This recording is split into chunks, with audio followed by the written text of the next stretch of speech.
Isang magandang araw po sa inyo mga dear. Ako po si Papa Dudut, inviting you all to please subscribe to my YouTube channel. Huwag din kalimutan na mag-like, share, and mag-post ng inyong mga comments sa aking YouTube channel.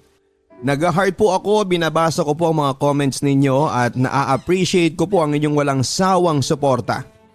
Ngayong araw sa Papa Dudut Stories exclusive on YouTube. Dear Papa Dudut, nais ko lamang pong ibahagi ang aking kwento ng pag-ibig. Kami po ng asawa ko ay avid fan ng inyong programa since nasa high school pa lamang kami. Simulan po natin ang aking kwento nasa isang sikat akong store na bilihan ng kape. Habang hinihintay ko ang aking asawa, nag-flashback lahat ng mga nangyari sa amin. Simula nang naging magnobya kami hanggang sa kinasal at nagkaanak. Ako po pala si Megan, hindi tunay na pangalan. 35 years old from Bulacan.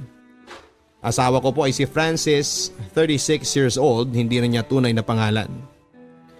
Nagkakilala kami ng asawa ko noong lumuwas siya ng Maynila para mag-apply ng trabaho para sa ibang bansa.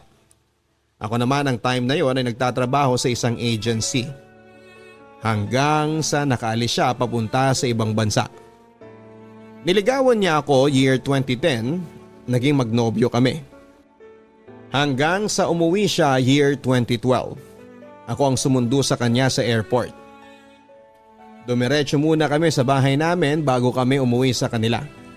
Nag-propose siya sa akin ng kasal sa isang sikat na mall sa May Pasay. Tuwang-tuwa kami ng araw na yon. Hanggang sa kinasal kami at nabuntis sa una naming anak. Pero nakunan ako.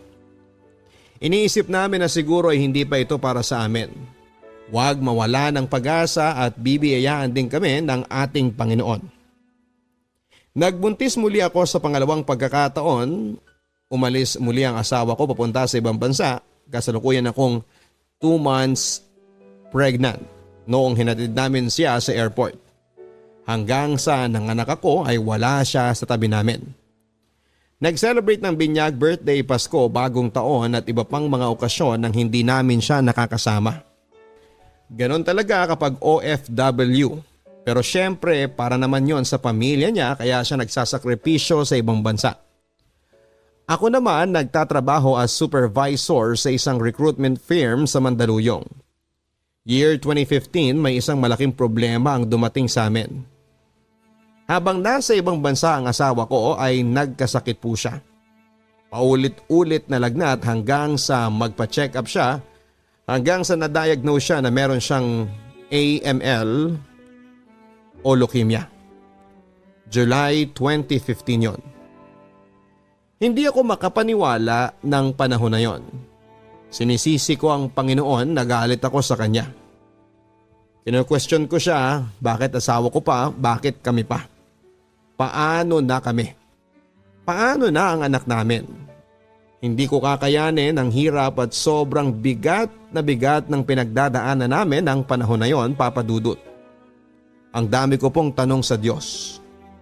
Hanggang sa naapektuhan na ang trabaho niya sa ibang bansa. Hindi na siya nakakapasok. Napilitan ako mag-resign sa trabaho ko kasi wala na kaming pasahod sa mga kasama namin sa bahay at taga-alaga ng anak namin. Gabi-gabi akong umiiyak noon, niyayakap ko noon ang anak ko. Nakakatulog na lamang ako ng umaga ang aking mga mata. Minsan nga ay hindi na ako kumakain ng maayos. Hindi ako makatulog sa kakaisip sa kanya. Kumusta na kaya siya doon? Gusto ko siyang alagaan, gusto ko siyang puntahan pero wala akong magawa. Nagtry akong pumunta sa kanya pero alam mo naman sa Pinas dahil kailangan ng papeles bago ka makapunta sa ibang bansa. Hanggang isang araw ay tumawag siya, masamang balita, tinapat na raw siya ng doktor na hindi makakatulong sa kanya ang puro blood transfusion at chemotherapy. Kailangan na niyang mag-undergo ng bone marrow transplant. Papadudot, natatakot ako sa mga posibleng mangyari sa kanya habang nasa ibang bansa siya. Dasal na lamang ang kinapitan ko. Sana bigyan pa siya ng pagkakataong mabuhay ang asawa ko. Yun lagi ang hiling ko sa Diyos, Papa Dudut. Kung ano man ang purpose niya, maluwag na lang naming tatanggapin. Pinaubaya na namin sa kanya lahat, sinurrender na namin lahat sa kanya. Kay Lord na lang ako lagi, bahala na ang Panginoon. Meron po siyang kapatid na babae doon sa bansang yon. Nag-undergo ng mga laboratory test para siya ang maging donor ng asawa ko. Pero masamang balita na naman. Hindi sila perfect match ng asawa ko. Noong time na yon, yung kuya niya nasa Japan, habang nasa Japan ay nag-undergo siya ng mga lab test. Pinadala sa Taiwan kung saan nandun ang asawa ko. Perfect match silang dalawa. Kaya dali-dali nag-asikaso ang kuya niya, bayaw ko papunta sa asawa ko. Mula Japan ay nagbiyahe siya papunta ng Taiwan at umaasa at nagdarasal kami na maging okay na ang lahat. Hanggang sa naisagawa na ang transplant August 2015 at naging donor niya ang kapatid niyang lalaki. Papa Dudut. Naging successful ang transplant hanggang sa nakabalik na ang kuya niya sa Japan at yung asawa ko patuloy na nagpapagaling sa ospital. Hindi kami bumitaw sa Panginoon, lahat ay pinagpasa Diyos na lang namin. Hanggang sa nakatanggap kami ng magandang balita na okay na ang asawa ko at pwede na siyang lumabas ng ospital. Cancer-free na siya. Naka-survive siya, Papa Dudut. May mga binigay na sa kanyang mga gamot at monthly check-up. Hanggang sa nakauwi na siya ng Pilipinas, sinundo namin siya. Tuwang-tuwa ako, Papa Dudut, walang pagsidla ng tuwa. Napakabuti ng Panginoon at binigyan pa niya kami ng pagkakataon na makasama pa namin ang asawa ko. Hanggang sa nagbalik siya sa ibang bansa para makipagsapalaran muli bilang OFW. Ako naman ay bumalik na sa pagtatrabaho. Nakapasok ako sa isang government company, naging okay naman kami, nakapag-ipon hanggang sa nakapag-put up kami ng isang maliit na negosyo. Naisipan na niyang umuwi ng Pilipinas for good at mag-focus sa business namin. At unexpected blessing ang dumating, nagbuntis muli ako. Hindi talaga namin inaasahan kasi ang sabi sa kanya ng doktor ay maapektuhan ang reproductive niya at baka hindi na siya magkaanak pa. Blessings talaga, napakabuti ng Panginoon. Napapangiti na lamang ako ng mga oras na yon nang dumating na ang asawa ko. Tinatanong niya ako kung bakit ako napapangiti at ang sabi ko na lang, wala. Naisip ko lang yung mga pinagdaanan natin sa buhay. Tinanong ko siya na bakit ngayon ka lang. Sagot naman niya kasi ang dami pang deliver kanina, nakakaya sa mga customers na tumatawag. Hinintay niyang matapos lahat ng deliver saka siya umalis at iniwan na lang yung tao namin doon. Sa ngayon, Papa Dudut, ay madalawa na po kaming anak, isang 7 years old at turning 8 sa September. At kakaisang taon lang ng bunso namin noong January 2021. Sa buhay natin, ang dami nating mapagdadaanan. Madadapa pero matututo tayong bumangong muli. Huwag lang tayong mawalan ng pag-asa at mas lalo nating patatagin ang pananampalataya sa Kanya. At hindi niya tayo pababayaan. Kapag Panginoon ang kumilos, the best talaga. God is good all the time. May purpose tayo kaya tayo nandito sa mundo. Pangalagaan natin ang buhay na ibinigay niya sa atin dahil ito'y hiram lamang. Salamat, Papa Dudut, sa pagbasa ng sulat ko at hindi man ako magaling magkwento. Sana po ay meron kayo napulot na aral. Muli, ito po ang aming kwento ng pag-ibig. Thank you so much and God bless. Muli, ako po si Megan. Maraming salamat po. Mga masusugid nating listeners, na-realize ko na marami po tayong mga sulat na mga maiiksi pero makabuluhan. Kaya naman I decided for today's episode na basahin ang ating mga storyang kahit maiksi pero pagpupulutan po natin ang mga aral at inspirasyon. Ngayong araw sa pangalawang kwento sa Papa Dudut Stories.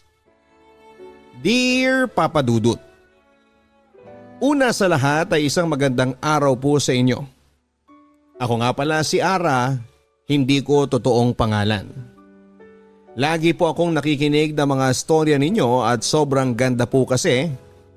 Ang akin pong ibabahagi ngayon ay tungkol po sa pag-ibig, kahit na hindi ako naniniwala dyan. Sisimulan ko po noong una akong nagmahal. 18 years old po ako noon pero parang wala lang kasi text lang naman yon. Pero kahit na ganoon papadudot, ako po ang madalas na nasasaktan. Ewan ko ba? Ang bilis ko po kasing ma-fall. Pero after po noon, it takes a year bago po ako nagmahal ng personal na talaga. Nakilala ko po siya sa Facebook. Schoolmate ko noong college. After few months ng pagchat-chat, nag-decide po kami na magkita na. And I met him in person. Una kasi hindi naman talaga ako mahilig makipag-meet. Hanggang sa dumating yung time na nakikita ko yung effort niya, kaya naman sinagot ko na siya. Sobrang sweet kasi noon at sobrang effort for almost 21 years of existence in my life. Ay ngayon ko lamang po na-experience yung ganong pagmamahal. And after 1 week ay wala na po siya. Parang bulang naglaho. 1 week lang kinabot ang relationship namin. For me, it hurts po kasi kahit na ganun lang, after 4 years bago po ulit ako nagmahal. Nag-focus muna ako sa trabaho at nilibang ang sarili ko. Yun nga, after 4 years, I'm 25, I met another guy. Hindi ko na po papangalanan. Wala naman kasing kwenta yun eh. I met him in my friends po. Pinakilala sa akin, pinsan pala ng kaibigan ko. Una syempre, we're getting to know each other muna. Nagka-text po kami, hiningi niya ang number ko noon, binigay ko naman. For almost 2 months, finally ay sinagot ko na po siya. Kasi nakita ko naman ang sincerity niya. And I'm so happy. Sobrang in love ako noon that time. After 2 months na sinagot ko siya, it's long distance naman po na relationship kasi kailangan niyang mag-work sa malayo. Pero okay lang po yun sa akin kasi may CP naman. Ayun, tuloy-tuloy lang po ang communication namin, tumatawag siya at nagte-text. Na kahit na sabi ng ka-work ko ay wala man lang effort na ginagawa kasi hindi nila nakikita yon. Kasi po ako na lang ang lagi nag-i-effort para puntahan siya. Never pa niyang ginawa sa akin ang pasyalan ako sa boarding house.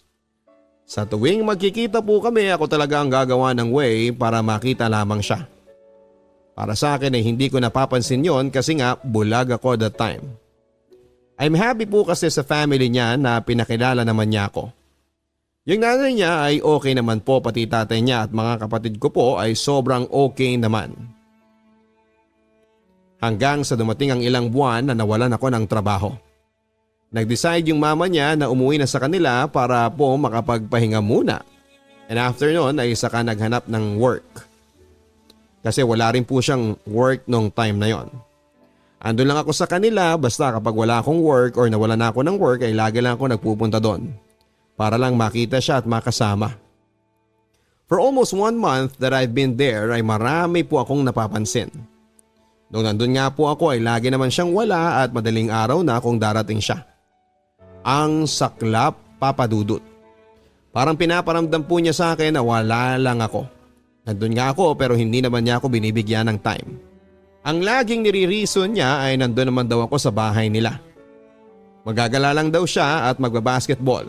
Everyday po yun ang ginagawa niya tuwing hapon. At laging nagpapabango. Basta kakaiba na yung nafe-feel ko that time. Hanggang sa dumating na nga yung time, papadudot, na nalaman ng parents niya kung ano-ano ang pinaggagawa niya. Nahuli daw po na may babae siya at nakapatong pa siya sa babae. Ang kapal ng mukha niya. Ang masakit pa doon ay may asawa pa yung babae. Grabe po yung nalaman ko. Siyempre masakit yon para sa akin. Hindi ko alam kung ano ang gagawin ko. Kasi po for almost 11 months na kami ngayon. Ngayon ko lang nalaman na ganoon pala ang ginagawa niya. After kong malaman lahat-lahat ng nangyari ay decided na umuwi na ako. Kahit po ang sakit. Ang parents naman niya ay hindi pa ako pinapauwi. Hayaan lang daw muna pero ako po talaga ang gusto nang umuwi that time dahil sobrang sakit na. Pinamumukha pa niyang tanga kaming lahat doon. After na nangyari yon ay naulit ang ginagawa niya. Inaaraw-araw niya ang pagdalaw doon sa babae niya na doon daw siya mas nagiging masaya. At hindi sa akin. Sana sinabi na lang niya ang katotohanan at hindi yung naglihim pa siya. After almost 11 months na naging kami ay decided na talaga na we end this relationship kasi una pa lang ay wala na talaga siyang kwentang tao. Nagready na ako para makauwi sa amin at umalis na lamang doon para hindi na ako masaktan pang muli at nagpaalam ako sa family niya ng maayos at sa mga kapatid niya. Ang sabi naman ng nanay niya ay magpaalam din ako sa boyfriend ko. Sinabi ko na lang na uuwi na ako sa amin and no formal breakup happened. Sabi lang niya mag-ingat daw, after noon ay nakauwi na nga ako sa amin. I feel so depressed kasi wala akong work at broken hearted pa. Nag-focus na lamang ako sa paghahanap ng trabaho para makapag-move on at malimutan lahat ng sakit na nangyari. After few months ay nakahanap na rin ako ng trabaho. At 1 month later nang nagte-text at tumatawag pa sa akin yung walang hiyang lalaking yon. Ayon sa kanya, gusto raw niyang makipagbalikan. Ang daming sinasabi na hindi naman totoo. Hindi na kasi ako naniniwala simula nung niloko niya ako. Nagpalit na lamang ako ng number noon para hindi na niya ako makontak pa. Sa ngayon po ay 5 years na akong single and finally ay nakapag-move on na rin ako.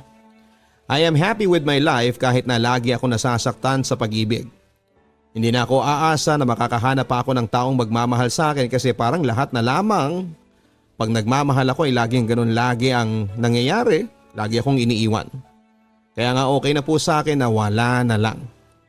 Mabuti nga yun at ang tanging hiling ko na lamang na maging maganda yung buhay ko hanggang dito na lamang po Papa Dudut at tatapusin ko na ang aking liham. Sana naman po ay mabasa niyo po ito, kung pwede po ay pakikontak po ako bago ninyo ito basahin para naman mapakinggan ko. Lubos na umaasa, maraming salamat, Ara. Magandang araw po sa inyong lahat, sa lahat po ng mga nakatutok sa atin online via YouTube. Maaari po kayong mag-send ng inyong mga stories sa pamamagitan ng pagsisend via email sa papadudutstories@gmail.com. Dear Papa Dudut,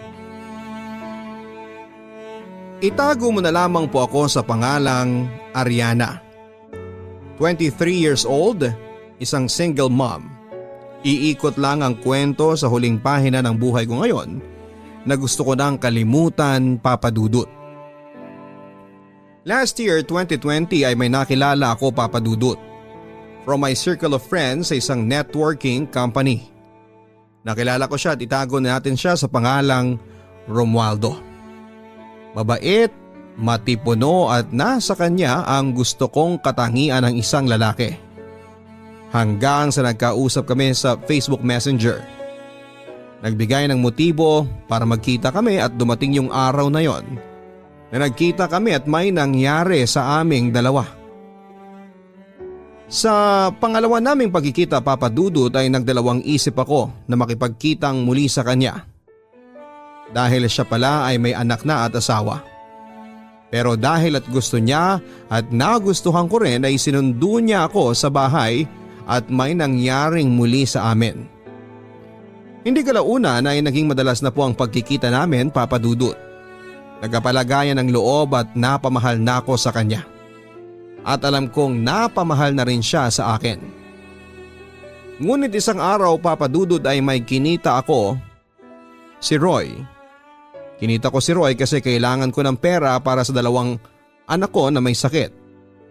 Pero isang beses lang na may nangyari sa amin. At isang beses lang akong nakipagkita sa kanya. Pagkatapos noon ay blinako na rin si Roy. Nagpatuloy at napadalas pa ang pagkikita namin ni Romualdo. Kasi alam ko sa sarili ko na mahal ko na siya at mahal na rin niya ako. Hanggang isang araw ay may senyales na akong naramdaman na ako ay nagdadalang tao na. Nagsusuka ako tuwing umaga, nagkikrave ng iba't ibang pagkain. Ngunit pumasok sa isip ko na kung mabuntis ulit ako, magagalit na naman ang mga magulang ko sa akin kasi dahil sa nakaraan ko, ang 2 anak ko ay wala silang ama. Natakot ako, Papa Dudut, kaya sinubukan kong bumili ng pregnancy test. Kinabukasan nga, Papa Dudut, bumili ako ng PT upang malaman ko kung buntis nga ba ako o hindi. Yung isa sinubukan kong gawin ng gabi at 2 guhit ang lumabas sa pregnancy test. Natakot ako Papa Dudut at parang guguho na ang aking mundo sa mga nalaman ko. Sinabi ko kay Romualdo ang nangyaring ito. Madali naman niya akong pinuntahan dito at sinundo Papa Dudut at noong magkasama kami ay inulit ko ang PT at ang lumabas ay positive muli ako.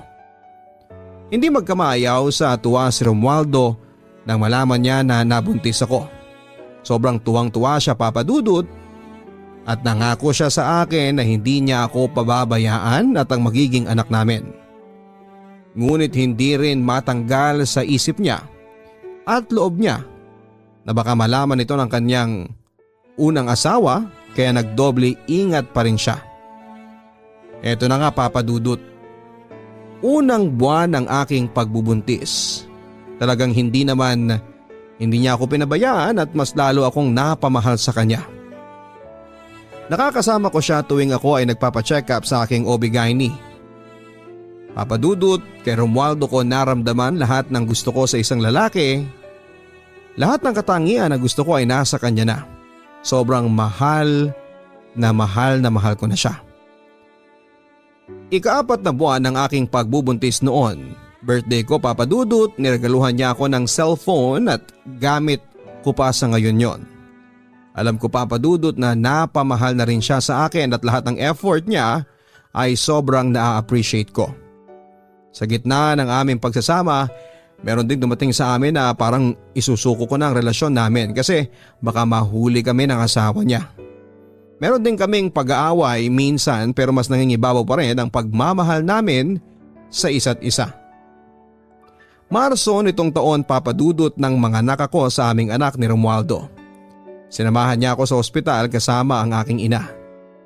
Nakipagtao at nakiusap pa siya sa aking inay at sinabing, "Ma, huwag po kayong mag-alala. Hindi ko po sila pababayaan." Nang marinig ko yon na sinabi sa akin ng aking inay ay sobrang tuwang-tuwa ako at mas lalo ko siyang minahal. 11:51 nang pinanganak ko ang anak naming lalaki ni Romualdo. At sobrang tuwang-tuwa siya kasi siya lang ang anak niyang lalaki. May dala pa siyang bulaklak at cake sa aming anak. Siya lahat ang nagbayad sa lahat ng hospital bills at talaga namang hindi niya kami pinabayaan. Sa pagkakataong ito Papa Dudut ay hindi ako magkamayaw sa tuwa dahil naranasan ko ito sa piling niya. Papa Dudut, nakauwi naman kami sa bahay pagkatapos ng 3 araw sa ospital. Naging responsableng ama si Romualdo Papa Dudut. Sinasamahan kami ng anak ko tuwing nagpapacheck up kami sa pedya ng anak ko at nagbibigay siya ng sustento sa amin. Maala fairy tale ang nararamdaman kong ito Papa Dudut. Akala ko eto na ang happy ending para sa aming dalawa. Hanggang sa 3 buwan na ang anak namin ni Romualdo Papa Dudut nang magplano siya na kumuha ng health insurance. Sa pagkuha niya ng insurance Papa Dudut ay may mga requirements pala siya na dapat gawin na magpa-test or general check-up. Sa madaling salita ay pinagawa niya lahat ng test na kinakailangan. Ngunit nalaman niya na siya ay may diferensya sa puso Papa Dudut. Heart enlargement daw. Nang sinabi niya sa akin ito Papa Dudut ay naiyak ako at sobrang nag-worry para sa kanya. Niyakap ko na lamang siya Papa Dudut. Lumipas ang 1 linggo, sinundo ulit kami ng anak ko ni Romualdo Papa Dudut at sinabi niya na kailangan naming gawin ang DNA test. Ako siya ang anak namin. Kapag napatunayan sa DNA test na anak namin siya ay pwedeng gawing beneficiary ang anak namin. Pumayag ako na gawin ang DNA test Papa Dudut ayon na rin sa kanyang pagkukumbinsi. Kinuhanan kami ng DNA samples gamit ang buccal swabbing. Lumipas pa ang 1 linggo Papa Dudut, si Romualdo ay tumawag at sinabing susunduin kita dyan at mag-usap tayo ng harapan na para bang gulo o may problemang dinadala. Sa madaling salita Papa Dudut ay pumayag ako na sunduin niya ako at nag-usap nga kami ng masinsinan. Pagbungad niya sa akin nang sumakay ako sa kanyang sasakyan ay wala ka bang aaminin sa akin agad ang sinabi niya. Napabuntong hininga ako papadudod at naisip ko ng oras na yon na baka ganito ang mangyayari dahil sa nagawa kong pakikipagtalik noon kay Roy ng isang beses. Sumagot ako sa kanya, papadudot. Wala akong aaminin sa iyo, Romualdo. Ano ba talaga ang problema? Hindi muna siya sumagot, papadudot, at nagyosi siya at inabutan din niya ako ng yosi at nagsalita na siya. Niloko ba kita? Pinabayaan ba kita? Alam mo, Ariana, sobrang minahal kita. Malumanay niyang sinabi sa akin. Naiyak na ako ng oras na yon, papadudot, at hindi ko alam ang gagawin ko. Hindi ko alam kung ano ang sasabihin ko sa kanya. Umiiyak siyang inabot sa akin ng isang brown envelope, papadudot, at sinasabing eto ang problema, Ariana, at basahin mo. Kinabahan na ako, papadudot, habang binuksan ko ito at nakita ko ang isang DNA result. Hindi nagmamatch ang DNA nila ng anak ko, papadudot. Napaiyak na lamang ako habang sinasabi niya sa akin ang lahat ng yon. Bakit siya raw, bakit sinira ko daw ang buhay niya at bakit ko raw siya sinaktan. At sinabi pa niya na muntik na raw siyang mamatay sa aksidente dahil sa nalaman niyang hindi siya ang ama ng anak ko. Gumuho ang mundo ko, papadudot, at sobrang napaiyak na lamang ako ng oras na yon na halos gusto ko na lang mawala. Hindi ko maatim na makita ko siyang umiiyak, papadudot.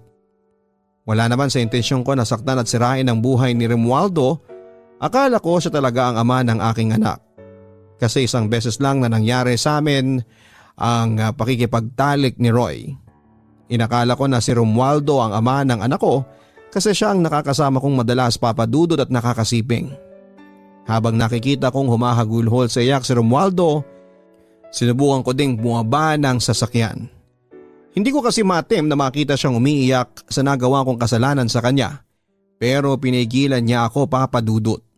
Sabay ng mahigpit na yakap habang umiiyak siya ay sinabing, ipangako mo sa akin na hindi mo pababayaan ang iyong mga anak. Tumayo ka sa iyong pagkakadapa at hinalikan pa niya ako sa pisngi at sinabing pinapatawad na kita. Sobrang iya konsensya, sakit ang naramdaman ko ng mga oras na yon. At niyakap na rin niya ako ng mahigpit at sinabing sorry sa lahat at sorry sa lahat ng problemang binigay ko sa iyo. Patawarin mo ako, sobrang mahal kita. Nang binitawan na niya ako sa mahigpit niyang yakap, papadudot, ay mabilis akong bumaba ng sasakyan at naglakad paalis palayo kay Romualdo. Hanggang dito na lamang ang aking liham, papadudot. Ngayon ay hindi ko alam kung paano ako mag-uumpisa dahil wala akong trabaho. Hindi na rin nagbibigay si Romualdo sa nalaman niya at nawala na rin ang aming komunikasyon. Papadudot, hindi ko na alam kung paano ako magsisimula sa ngayon. Pero ipapangako ko na lamang sa sarili ko na hindi ko pababayaan ang aking mga anak. Mamahalin ko sila hanggat nabubuhay ako. Sobrang masalimuot ang aking buhay, papadudot, at sana'y mapatawad ako ng nasa itaas. Nakasakit po ako ng isang taong wala namang masamang intensyon sa akin. Isang taong nagparamdam sa akin ng pagmamahal, yon ang hindi ko maatim, papadudot. Mensahe ko na lang kay Romualdo, kung nasaan ka man ngayon, sana totoong kapatawaran ang iginawad mo sa akin. Sobrang pinagsisihan ko ang mga nagawa ko sa iyo. Hindi ko intensyon na saktan ka at mabubura man ang mga litrato, pero hindi ang memories na nakasama kita. Hindi ko makakalimutan ang lahat ng ginawa mo sa akin. Salamat sa mahigit 1 taon pagsasama natin. Sobrang minahal kita. Sa ngayon, papadudot, ay hindi na mabilang ang mga luhang pumatak sa aking mga mata sa nagawa kong ito. Sobrang pinagsisihan ko na ang lahat. Sinisisi ko ang sarili ko, napakawalang kwenta kong tao. Sana dumating na ang araw na mapatawad ko naman ang aking sarili. Lubos na gumagalang, Ariana.